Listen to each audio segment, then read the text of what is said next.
Γεια. Σήμερα θα μάθουμε πώς θα ανάψουμε φωτιά. Λοιπόν, κάρβουνα.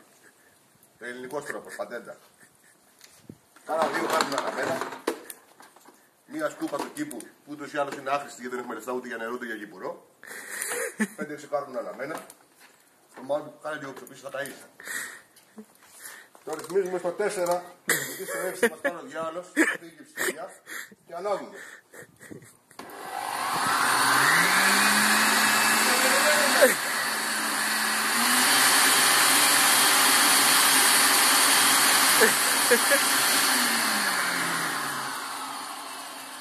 Και να κάνουμε να ανάψαμε.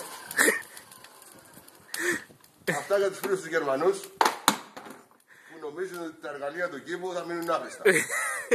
Θα τα καίμε στις ψισταριές. Από εδώ και πέρα, ό,τι παίρνουμε από το Lidl θα ανάμε με κάρβουνα. Αυτά για σήμερα. Μπορεί αργότερα να δείτε και το κρέας. Bye.